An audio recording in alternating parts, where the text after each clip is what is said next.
একটা সময় ছিল যখন আমেরিকার নির্বাচন মানেই যেন একটা মহা উৎসব। শহর জুড়ে পতাকা উঠত, মফস্বলের মাঠে লাউডস্পিকারে ভেসে যেত উচ্ছ্বাসের শব্দ। ভোটের লাইনে দাঁড়িয়ে থাকা মানুষের চোখে থাকত আশার ঝিলিক।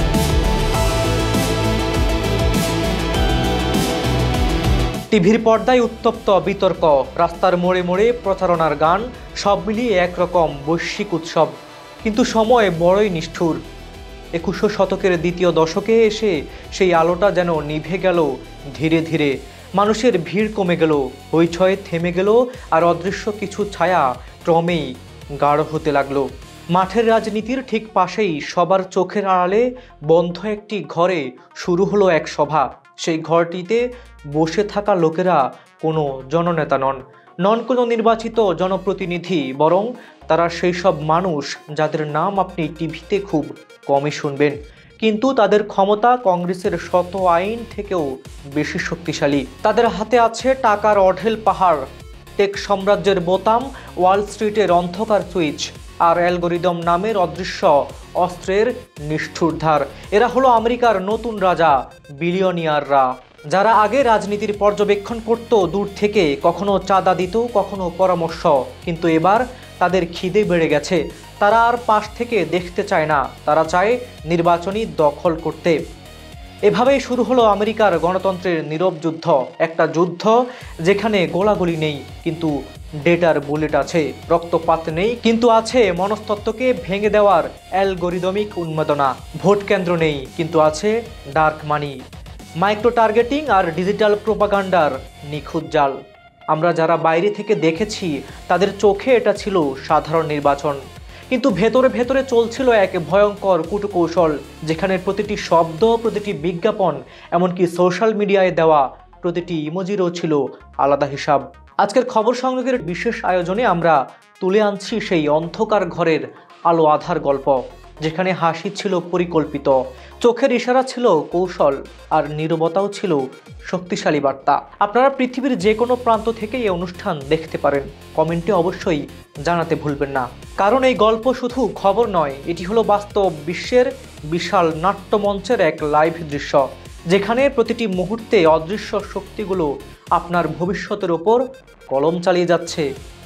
বিজ্ঞাপন ও প্রমোশনের জন্য যোগাযোগ করুন ডেসক্রিপশনে দেওয়া নাম্বারে। 2010 সালের সিটিজেন ইউনাইটেডের রায় আমেরিকার রাজনীতিকে উল্টে দিল। এখন কোম্পানি, ধনকুবের আর গোপন ফান্ড, যে কেউ অসীম টাকা ঢালতে পারে নির্বাচনে। এখান থেকে শুরু হলো সুপার প্যাক রাজনীতি। ব্যবহার একটাই, প্রার্থীকে সরাসরি টাকা না দিলেও তাদের হয়ে বিজ্ঞাপন, মিথ্যা প্রচারণা, চরিত্র হনন সবই করতে পারে। এই সুপার প্যাকগুলোতে বিলিয়নিয়াররা ঢেলে দিলেন কোনো পরিমাণের টাকা, তার কোনো হিসাব নেই। একটা নির্বাচনের পেছনে চলে যাচ্ছে হাজার হাজার কোটি টাকা।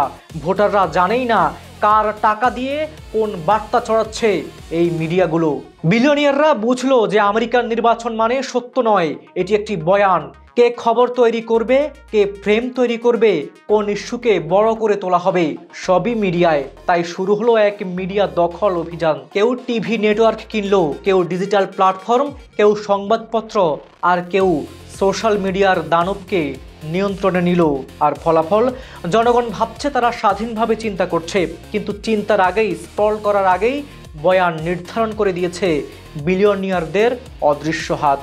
নতুন যুগের বাস্তবতা হলো মানুষ ভোট দিয়ে যুক্তি দেখে নয়, ফেসবুক, ইউটিউব, টিকটকের ফিড দেখে। এখানে আসে টেক মগলদের ক্ষমতা। তাদের হাতে আছে ব্যবহারকারীর ডেটা, মনস্তত্ত্ব, আচরণ বিশ্লেষণ, অ্যালগোরিদমিক নিয়ন্ত্রণ। একজন ভোটারের মনোভাব পাল্টাতে 100 কোটি টাকার দরকার নেই, একটা সঠিক সময়ে দেখানো ভিডিওই যথেষ্ট। এই মাইক্রো টার্গেটিংই হলো আধুনিক নির্বাচন ছিনতাই করার সবচেয়ে সূক্ষ্ম অস্ত্র। বিলিয়নিয়ারদের আছে এমন সেনাবাহিনী যারা রাজনীতিবিদদের সামনে ভোট নয়, টাকার টেবিল রাখে, আর আইনে লেখে, সংশোধন দেয়, আর নির্বাচনের নিয়ম এমন করে বানায় যাতে ধনীদের সুবিধাই বাড়ে। এরা গোপনে রাজনীতিকে চালায়। রাজনীতিবিদদের হাতে রিমোট থাকে, কিন্তু বাটন চাপে অন্যরা। ফেসবুক গ্রুপ, টেলিগ্রাম চ্যানেল, গোপন ওয়েব, এখানে প্রচার হয় ষড়যন্ত্র, বিভাজন, ভয় আর মিথ্যার বন্যা।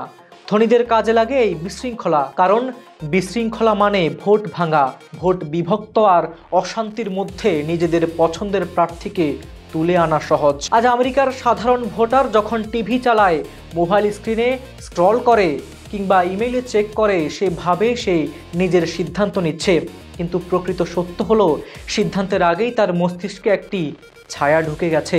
সেই ছায়া হলো বিলিয়নিয়ারদের অদৃশ্য হাত, যারা পর্দার আড়ালে রাজনীতি চালায়, নির্বাচনের বয়ান লেখে আর জনমতকে ছাঁচে ফেলে নিজেদের ভবিষ্যৎ নিশ্চিত করে। গণতন্ত্রকে তারা মেরে ফেলেনি, তারা গণতন্ত্রকে কিনে নিয়েছে। এটাই আধুনিক নির্বাচনের নির্মম বাস্তবতা। ভোট জনগণের, কিন্তু খেলার বোর্ড ধনীদের। সুপ্রিয় দর্শক, খবর সংযোগের ভিডিওটি যদি আপনাদের ভালো লেগে থাকে, লাইক, কমেন্ট, শেয়ার দিতে ভুলবেন না। খবর সংযোগের সঙ্গেই থাকুন, সাবস্ক্রাইব করে রাখুন, আমাদের পথ চলার সাথী হন। কাজল হায়দারের রিপোর্টে হাবিবুর রহমান নিশান, খবর সংযোগ।